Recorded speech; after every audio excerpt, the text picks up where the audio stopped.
Order! Order! You are an incorrigible delinquent at times. Behave yourself, man!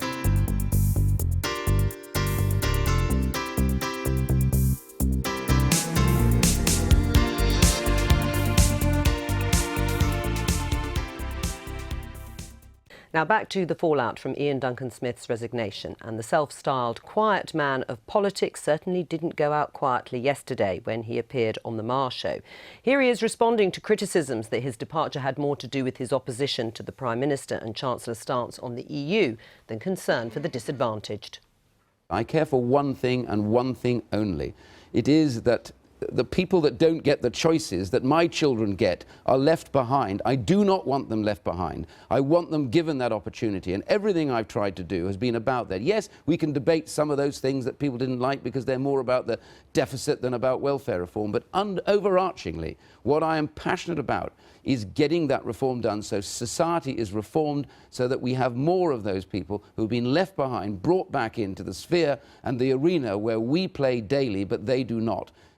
And we're joined now by Trevor Kavanagh of The Sun and Polly Toynbee of The Guardian. Welcome to both of you.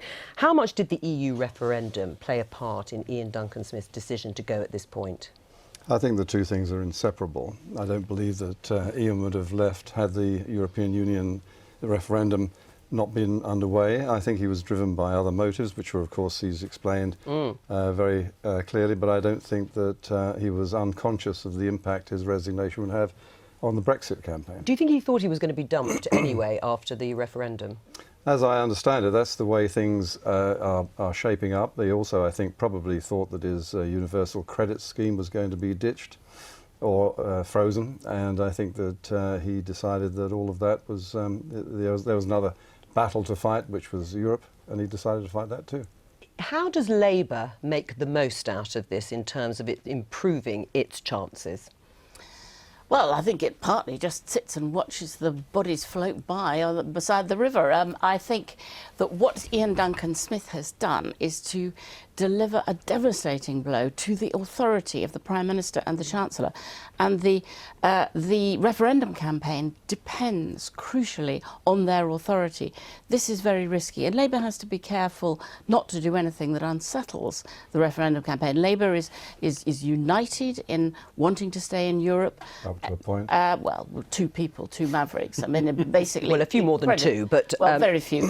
It's extraordinarily united, and I think Labour has to keep its eye on the ball about that referendum campaign and understand that what Ian Duncan Smith is doing is undermining. Now, that's a difficult game to play because, of course, the other thing is that everything Ian Duncan Smith says now utterly overturns everything he's done. The sheer cruelty of what he has imposed on people knowingly, of what goes on in his job centres, that he has instructed to sanction people, to throw people off benefits for almost nothing. Is it the end of compassionate conservatism, though, either for the reasons that Polly's put forward, that actually Ian Duncan Smith was in it, if you like, all the way up to his neck, if you want to view it in that way, in terms of dealing with welfare, or his very well, laid out arguments yesterday on the Marr programme that actually he was on a mission and he doesn't trust the government to deliver that mission anymore. And that is devastating for David Cameron and George Osborne. Well, I think they could argue that they have been successful with compassionate conservatism. After all, there are 1 million more jobs created, and they have to do something about a £100 billion welfare budget. It has to be trimmed back. We simply cannot afford it. Right. Does George Osborne's... Their big mistake was to ring-fence pensions and overseas aid and the other because that doesn't leave them very many options. What does it room do for to maneuver. George Osborne's leadership chances? I think at this stage, I think they're finished.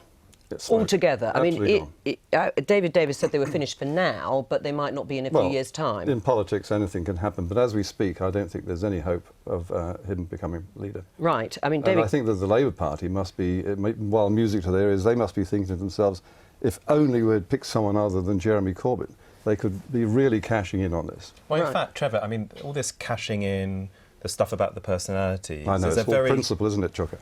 Well, there's a very human face to what's been going on. Yes. And you said rubbish in respect of what Polly Yes, was but saying Chuka, about Labour the cruelty will be trying and to the take misery. advantage. No, what This I one, think about understandably. the starting point for me, as I said, I've got 780-odd people who are in receipt of personal independence payments. I'm keen to see what's going to happen to them.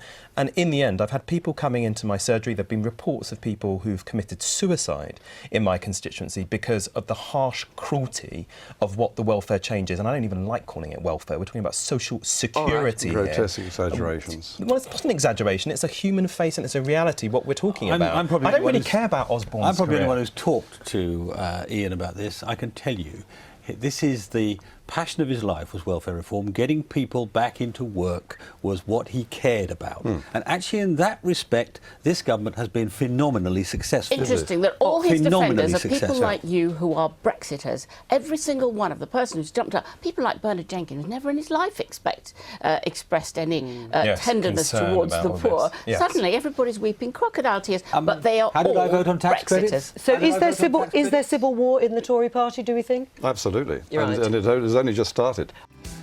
I've been getting away with it all